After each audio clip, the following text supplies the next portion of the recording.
Mhm. I was just looking at this book, The Freemasons, The History of the World's Most Powerful Secret Society. Yes. I've noticed how many of those in office are Masons. Yes. Now, it seems that there was a problem. Just a second here. I was just reading about it. Yes. The demonstrate opposition of the Whigs in England induced King George III to repeal the Stamp Act, but at the same time they maintained the right to impose taxes in America if they wish. The Boston Tea Party in December 1773. Now, I just want to know the Mason membership of all of those that are in office. Yes. Every civil rights coordinator. Yes. All of those that are sheriffs. Yes. And this whole idea that this very strong secret society, yes, is going to continue to pay to obstruct my rights. Now, there are three reasons for this. Men who are not in fact Freemasons, but were rightly or wrongly accused of associating with them, have been listed as Freemasons. Others who later became Freemasons, but were not yet Freemasons when they engaged in their revolutionary activities, have also been included, and the role of the anti-revolutionary Freemasons has been ignored. In fact, of the 55 men who signed the Declaration of Independence, yes, only 9 were certainly Masons, and of the 39 who approved the Constitution of the United States in 1787, only 13 were or became Masons. Two of them, yeah, uh-huh, uh-huh, two of them became Masons after 1787, and only 3 were already Masons before the outbreak of the Revolution in 1775. Yes. Now, the way that I see this, yes, there were 55 men who signed the Declaration of Independence. Yeah, 9 of them were certainly Masons.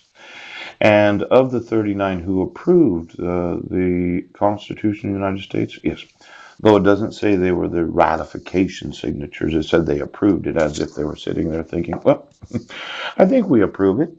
We're not going to sign it, but of the 39 that did approve it,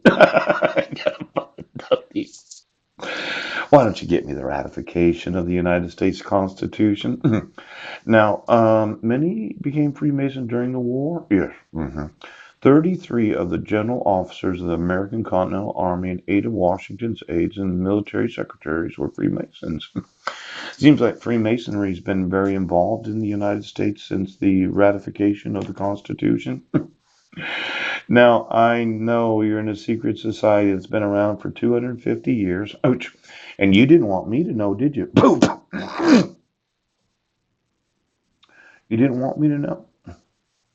Well, how is it possible that I wouldn't know that? Well, 1775, if I added 200, that'd be 1975? Yes. Another 25 years will be the year 1970. It would be 2000. Yes.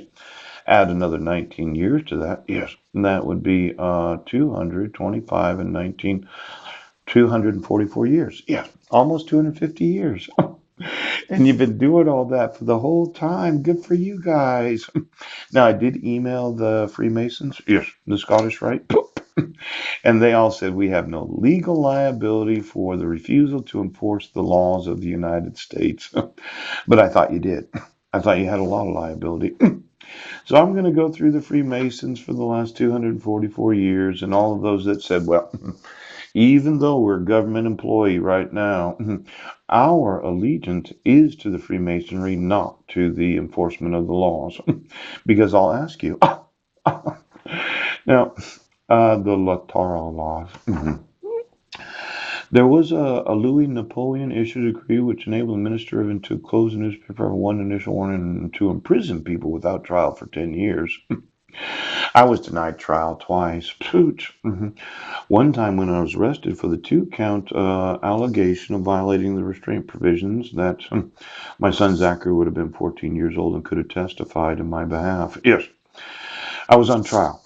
And they said I was incompetent. I wasn't fit to actually have a trial. No, I was mentally ill or mentally defective for knowing I wasn't in SQUIM, knowing that my son could have testified, yes, knowing that I had the evidence, the exculpatory evidence that I wasn't in SQUIM. And then I was on trial again in Jefferson County for the 2-count criminal complaint of cyberstalking and violating the restraint provisions of the protection order that my wife didn't sign that has forgeries on it. Probably two of my sons could have testified that I wasn't in Brendan, Washington. Now, this whole idea of just deciding, well, we're just going to imprison people. We're not going to protect their right to a speedy trial. Yes. We're not going to allow them to call witnesses in their favor that happen to be their actual children because we've got to enforce what a judge does. Yeah. We just have to do it. And then for law enforcement to say, well, not our problem, it's not our county. We don't have to fucking exculpate the guy. I want to know every police officer of the United States that belongs to the Freemasons. Yes. I want to know exactly. Oh, oh. Well, there's that Brady versus Maryland. Do you remember that newspaper article in the Peninsula Daily News there, Knuckles? Are you a Mason? Pooh! Why don't you give me all their properties again, their actual assets? And I'm kind of thinking that you are the top secret Freemasons wrote the Jewish world domination, the left and center left in France. How are the French? I haven't thought of them in so long. How is that new president over there and his wife? Are you guys doing good? I have one.